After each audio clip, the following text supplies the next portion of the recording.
Oh, Tyron, why couldn't you just throw more? For like the first half of the fight, he turned into the frozen one again. This is what I was worried about for Tyron Woodley, man. The inactivity in a fight, the hesitancy that he always has, that he even had in his MMA career, but the difference here was he was the one moving forward and not throwing any punches, which is even more questionable. I mean, he threw only 6 punches in that first round, and 2 of them were feints. But we do have to give respect to both these guys, especially Jake Paul, for the amount of damage that he took, the big right hands from the biggest puncher in the welterweight division's history from the UFC, shots that has KO'd so many fighters in the past. Now, again, they are bigger gloves. They're not 4-ounce gloves that they use in MMA, so it does take a bit of that impact away that Tyron Woodley is used to delivering with. But still, man, Jake Paul has a chin. He has a really good chin because Tyron Woodley has tremendous power in his hands, and the way he throws that big right overhand that almost dropped Jake Paul, the ropes actually held him up a bit, so it does not count as a knockdown. Jake Paul was still able to come back from that and throw his own shots, fight back against adversity, and we saw it in real time. Jake Paul also was able to throw and time his shots with great precision under heavy pressure, and that's a thing that we have to mention about Tyron Woodley. So I talked to my prediction that the way that Tyron Woodley is going to have to win this fight is by pressuring Jake Paul. Usually boxers who don't have a lot of experience,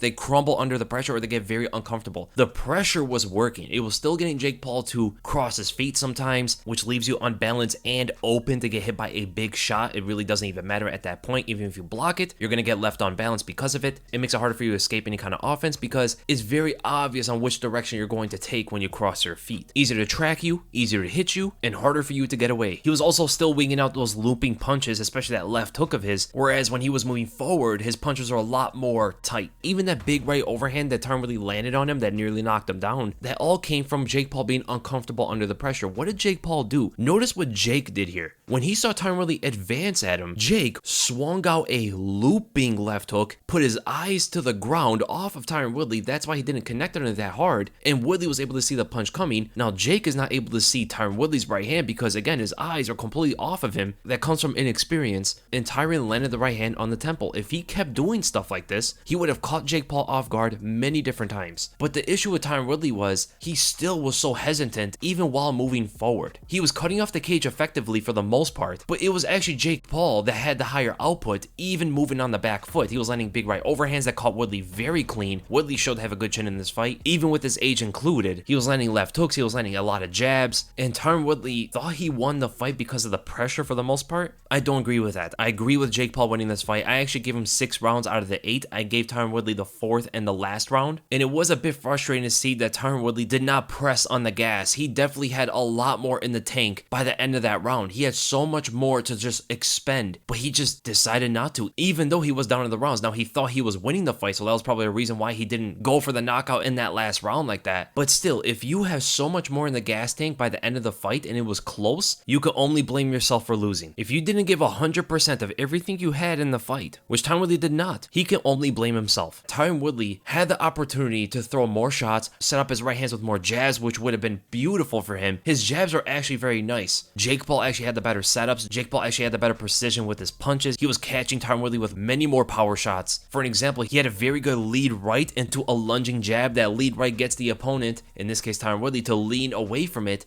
That ultimately extends their head movement, and they ultimately fall into the end of that long jab. This is similar to what a lot of fighters have been doing as of late, and it's just interesting to see and actually very exciting to see that Jake Paul's adding these kind of strikes and techniques into his boxing game. Or what about the different kind of combinations he was landing on Tyron Woodley? For an example, he would come up with a lead high feint to get Tyron Woodley to raise his guard, which exposes the body, especially to that right side. So Jake Paul attacks it with the right hand, and off of that, notice his footwork as well. He's slowly rotating to the left with every single movement, ultimately offsetting Tyron Woodley's stance and giving him a natural opening for the left hook. The more he rotates to his left, the more open the head is for that left hook, and that's what he ultimately goes for. When he lands the right hand to the body, this lowers the guard a bit, and now he has that left hook over the top. He is getting far better as a boxer every single time we see him. Tonight against Tyron Woodley, he was better than when he was against Ben Askren. His footwork was better, his shot placement was better for the most part besides the right hand that knocked out Ben. His punches are a lot more tight, and he was mixing up body and head shots inside combinations. Against Ben Askren, he was throwing single shots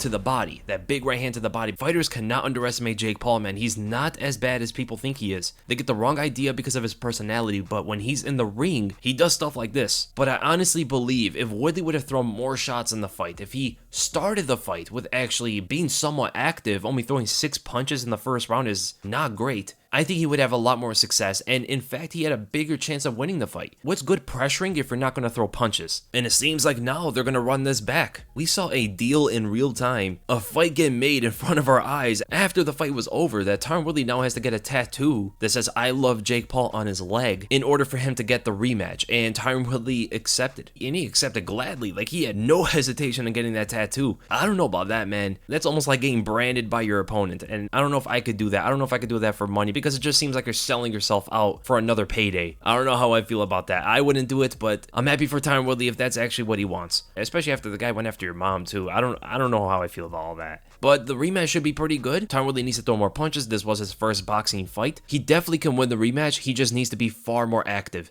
Double the output, because the output is what hurt him on the scorecards.